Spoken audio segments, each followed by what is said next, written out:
പത്തനംതിട്ട അടൂരിലെ ഏറ്റവും ഉയരം കൂടിയ സ്ഥലമാണ് കടമ്പനാട് പഞ്ചായത്തിലെ പാണ്ടിമലപ്പുറം. ശുദ്ധജലത്തിനായി ഇവിടുത്തുകാർ കിലോമീറ്ററുകൾ താണ്ടണം.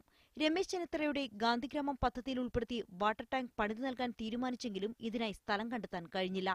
അപ്പോഴാണ് ആകെയുള്ള 6 സെന്റിൽ നിന്ന് 1.5 സെന്റ് ഭൂമി വിട്ടു നൽകാൻ ഗോപാലനും കുടുംബവും തീരുമാനിച്ചത്. ഇടിഞ്ഞു വീഴാറായ വീട്ടിൽ കൂലിപ്പണി ചെയ്താണ് ഗോപാലനും കുടുംബവും കഴിയുന്നത്. എങ്കിലും നാട്ടുകാർക്ക് ശുദ്ധജലം നൽകാൻ സാധിച്ചതിന്റെ സന്തോഷത്തിലാണ് ഈ കുടുംബം. ഈ പദ്ധതി നഷ്ടപ്പെടുന്ന ഒരു സമയം വന്നത് ഞാൻ ഒരു 5 പൈസ പോലും വാങ്ങിക്കാതെ അഡ്വക്കേറ്റ് പരവളമ്മ സാറിനെ വിളിച്ച് ഞാൻ 1 സെന്റ് സ്ഥലം നൽകാമെന്ന് ഞാൻ അങ്ങനെ സംസാരിച്ചു. അതിൻ്റെ അടിസ്ഥാനത്തിലാണ് ഈ കുടിവെള്ള പദ്ധതി ഇപ്പോൾ ഇവിടെ ഓപ്പൺ ചെയ്യാൻ ആഭ്യന്തരമന്ത്രി എത്തുന്നത്. 76 ലക്ഷം രൂപ മുടക്കി പണിതീർത്ത ഈ കുടിവെള്ള പദ്ധതിയിൽ നിന്ന് 187 കുടുംബങ്ങൾക്ക് വെള്ളമെത്തിക്കാൻ സാധിക്കും. ആദ്യഘട്ടത്തിൽ 90 കുടുംബങ്ങൾക്ക് സൗജന്യമായി പൈപ്പ് കണക്ഷൻ നൽകുകയും ചെയ്തു.